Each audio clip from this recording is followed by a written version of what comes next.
As economic predictors, Republican politicians have a very, very bad record. It couldn't be worse. They are just wrong. And they are wrong over and over again, but that never inhibits them from continuing to make wrong predictions. And more importantly, it never inhibits the mainstream media from passing on those predictions in their stories as if they are something other than a failed Vegas magic act. White House Press Secretary Jay Carney made this point sharply today by showing just how wrong Republican predictions have been about what Obamacare would do to health care costs in this country. I would also remind you that a number of skeptics, including the aforementioned Speaker of the House, said in August of 2010, quote, health care costs will skyrocket next year thanks to Obamacare. I think he missed on that prediction. Paul Ryan, unless repealed, this law will exacerbate the spiraling cost of health care. That was in January of 2011. The opposite happened. The opposite happened. In fact, since the Affordable Care Act passed, health care spending has increased below the normal rate. And of course, it will take years to have a final verdict on the Affordable Care Act's effect on health care costs in our economy. But we do already have a final verdict right now on John Boehner's prediction and Paul Ryan's prediction on what would happen to health care costs in 2011. They both predicted skyrocketing health care costs in 2011, and that did not happen. The opposite happened. They will continue to make predictions about healthcare costs, and most of the media will not warn their readers or viewers that those Republican predictions have already been proven wrong. Republicans are very good at making very clear, very specific economic predictions, and they are very good at being very wrong in those predictions. Will tax increases so weaken the economy that, in fact, a recession will come on, jobs will be killed, revenues will go down, and the deficit, instead of decreasing, will increase? I believe that that will, in fact, kill the current recovery and put us back in a recession.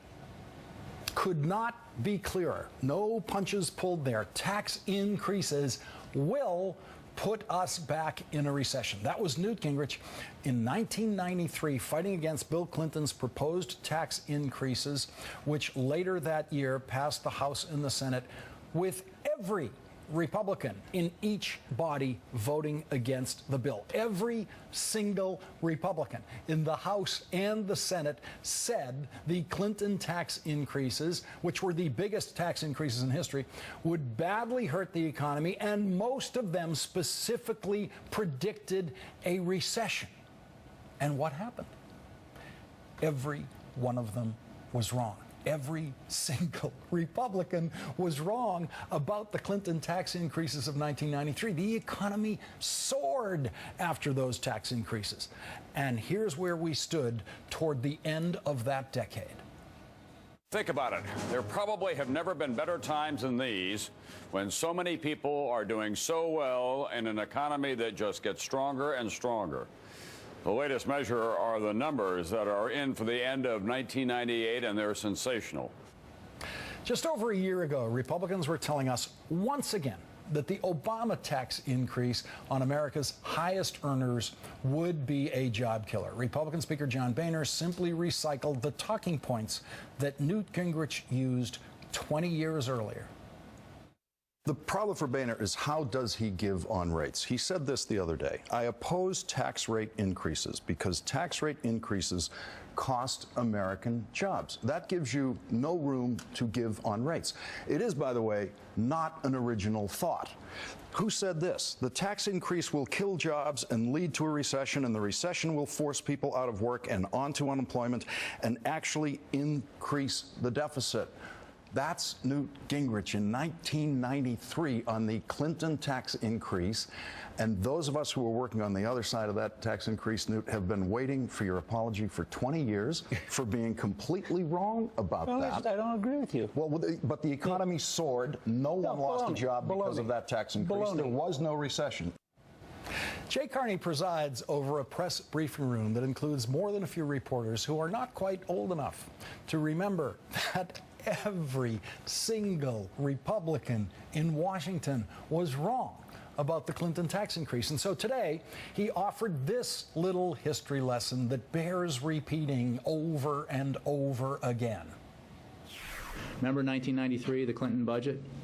Remember, and some of these members are still in the House and the Senate, profoundly confident predictions that if this budget were to pass, we would, the country would go into recession, job growth would be decimated, terrible things would happen, and instead we saw the longest sustained period of economic growth and job creation in half a century. So I think we're a little bit better about the prediction business. A little bit better? A lot better.